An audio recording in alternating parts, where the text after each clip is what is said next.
Okay, what is the Sandler Pain Funnel?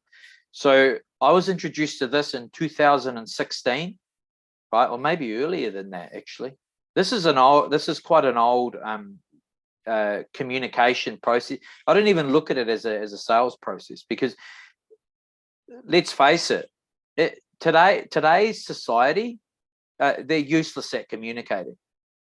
And I know this because, I talk to Sammy a lot, and she does therapy stuff, and she like the communication is where things break down in relationships, in business, why we have falling outs with people,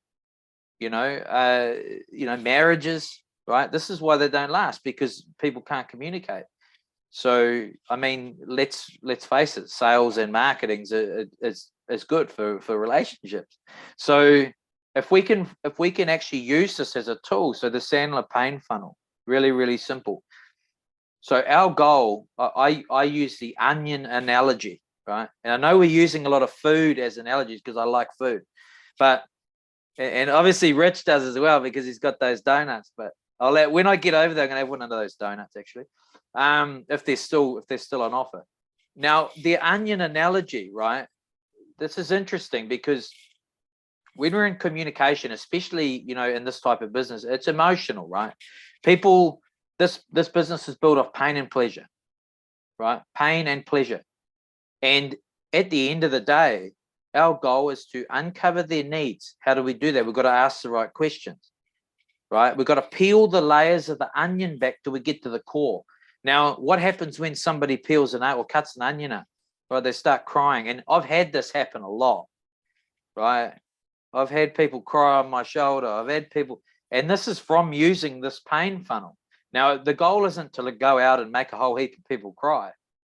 That's not the goal. But the goal is to actually strip back the layers so you can get to the core of the problem. Because, all this stuff on the surface is just bullshit, right? It's just shit they're telling you, or they're making up, or cover. It's just a big old cover up, right? Because it's comfortable up here and it's uncomfortable down here. So they spend all their time on the surface floating around with no answers. So our goal is to strip back the layers of onion, right? So that we can get to the core, we get to the problem and actually help them, establish a solution, right? Maybe that solution isn't us, but there's plenty of people in our network that can help them. There's no such thing as a bad referral, right?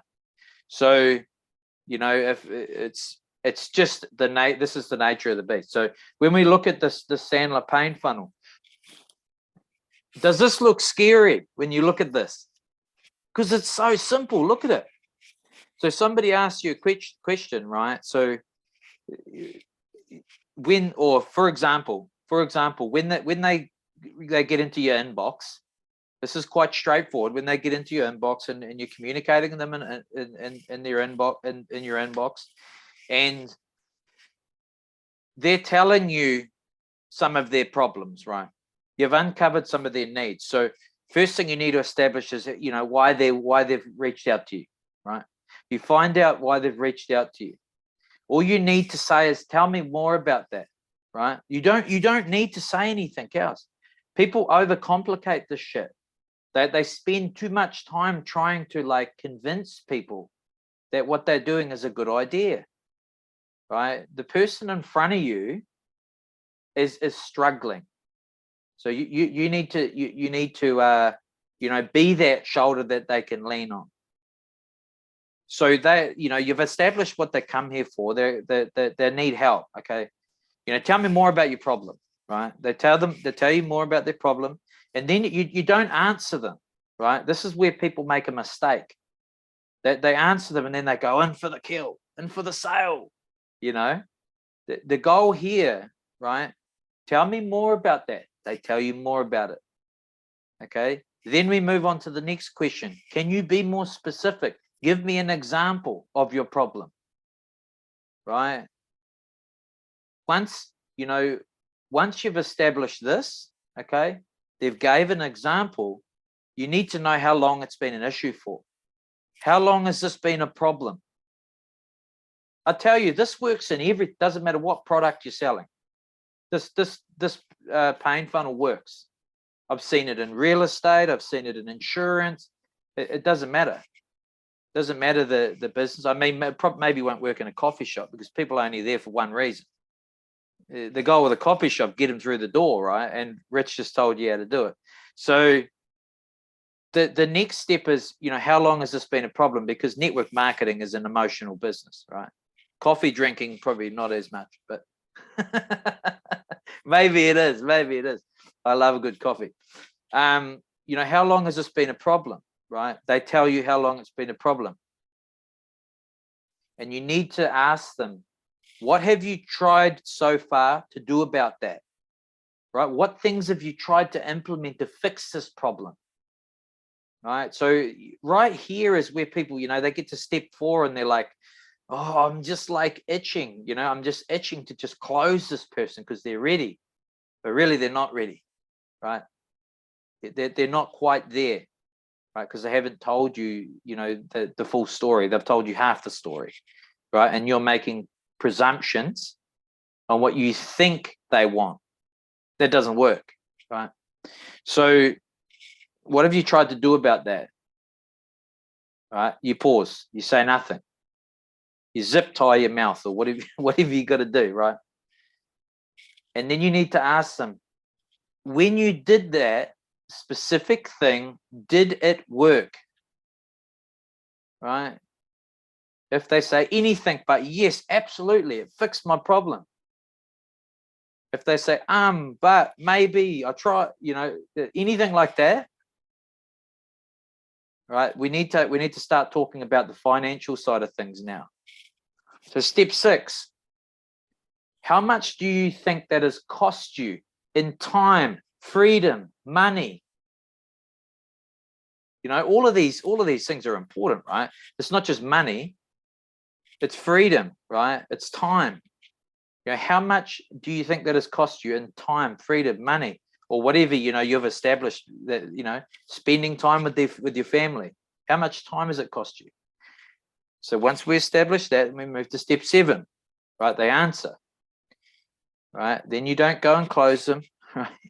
You wait again, you wait, you stop, you listen, you zip your mouth closed, right? Step 7, how do you feel about that? So now we're getting into the emotional side of things. Now we're getting deep into you've established how much it's cost them. How do they feel about all this time being lost, all this money, all this freedom, right? They answer you. All right, we don't go in for the close yet. Step 8, have you given up trying to deal with that problem, right? And if they say yes or no, well, depending on where you go next, right? Have you given up trying to deal with the problem? Because if they're given up, then we know, okay, we have the solution, right? So the next step is we need to introduce them to what we have, okay? Not say, I've got a link here for you. It's introducing them to what we have. And we do it in a way where we actually, we just, it's a slight elevated sales pitch, but all we're doing really is transitioning them from all of this process that we've been through here. We've got to the bottom of it. And now now's the easy work. We're over the try line now. We just got to put the ball down, which is really straightforward. It's just like, okay, well, you've tried blah, blah, blah, blah, blah, blah, blah, and you reiterate to them. You got to make sure you got to make sure you're listening. You reiterate to them all of the problems they've told you, and you reiterate all of those problems, and then you say to them, so what if I was to show you something that might give you the ability to get XYZ, right? Or move closer to XYZ. So this is where they've already, all they're thinking in their mind is like, oh my God, I just need to fix this problem. So we just go straight in there, right? We're pretty direct. We don't need to beat around the bush and ask any more questions. We've just spent, this process can take 10 minutes. It's not very long. But they've always, if they come to you for a reason, right, all we're doing is uncovering their needs, peeling back the layers of the onion, establishing all of their problems, okay, and then actually going deeper into the problem, which is peeling more layers of the onion back, and then we go in for the close at the end, right? Really, really straightforward. All right, any questions on this, or any observations or inputs before we finish up? I like the conversation. It's ask a question, shut up, and let them tell their story. Yeah, I tell you what, like over the years, I've learned that you get pretty tired if you're talking all the time. Like, honestly, it's like playing a game of sport, right? And you're just defending the whole time. You're just defending your goal line the whole time. That's exactly what happens if you're just talking the whole time in conversation. It's different when you're running a training like this. You got to do it, right? And you got to create some energy around it too. But you know, when you're talking to somebody one-on-one, you got to come with the energy early, okay, and then you pull it back, because you want them to hold, you know, like all you're doing is holding the space. I call it holding the space. You hear this a lot in the coaching world. Just hold the space. So this is what we're doing, you know, in the sales process too. We're holding the space and shut up and stop talking. because you know, people they just keep talking, and the person's going, oh, I can't even get a word in. You get what I mean? So this just strips it back and makes it easier. This process is not difficult. The difficulty comes from within. It's us that makes it difficult, because we, you know, all the self-doubt, and you know, we just, you know, we lack the self-esteem to talk to people about what we have. You know, there's people out there screaming for what we have, but we as people hold it back, okay, commit self-sabotage, right, write ourselves off before we've even had the conversation. So this is where this can just simplify things. Now, remember that in network marketing or any business, if it's simple, it works, right? So, you know, if it's simple, it just could duplicate, right? So, you know, if you're teaching somebody something, you don't want to teach them this crazy, you know, outlook on something that's just way out there, because all they're thinking is, man, I can't do that. You know, people want something that duplicates. They want a system that duplicates. You know, I've talked to, you know, Sammy quite a bit about this as well. You know, people say, oh, Sammy, I just wish I could do it like you. But you're not me, you know? So it's different, right? It's like, oh, I wish I could do it, you know, do the bit or have the business you have. I wish I could have that. I wish I could, you know, but you're not me. You know, you're your own being, and it's about, you know, making sure that you're equipped with the tools that I had when I first started. Because when I first started, I was shit scared about this. Like, I was shit scared. Like, I worked as a coach for 10 years, right? And when I first started, my first day, I sat in the back room and I said, I'm not going out there talking to anybody. You know, I just sat in there curled up in a ball and said, fuck that. I'm not going in there. Like, you know, imagine that. Imagine that. You know, imagine that if I hadn't have gone out there. Imagine if I hadn't had that conversation. Man, I wouldn't have got that first client and that second client. You know, and then built some conviction and belief in myself that I was a good coach, that I was out to help people. You know, so this is the weight that's on your shoulders. You need to get the monkey off the back, right? And think about how you can help people. Get out of your own way, because you being in your own way, right, it's not helping people. You know, and all it is self-doubt and our belief systems weighing us down. So this is a good strategy that you can use, right? You can find this on Google if you want to download it and practice it. But at the end of the day, guys, like,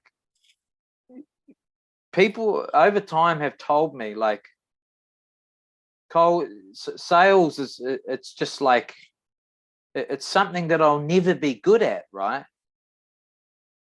And I said, but you do it every day. You're out there selling yourself every day. You're out there talking about yourself every day, right? Do you guys think that's true, that people like talking about themselves? Do you see that? Do you see people out there talking about, you know, like, what I mean by this is in general, as a generalization, right? In society, people love putting in their 20 cents, right? They love talking about themselves. You know, you put something controversial up on social media, you watch people they come out of the woodwork real quick. Oh, that's a bee. It's going to sting me. You know, people come out of the woodwork real quick if you put something controversial on social media, right? And that's because people, they have an opinion, right? And they want to put their 20 cents in. But the bottom line really is, the most important thing is nobody's really, you know, when people are allowing them to speak, you know, then go right ahead.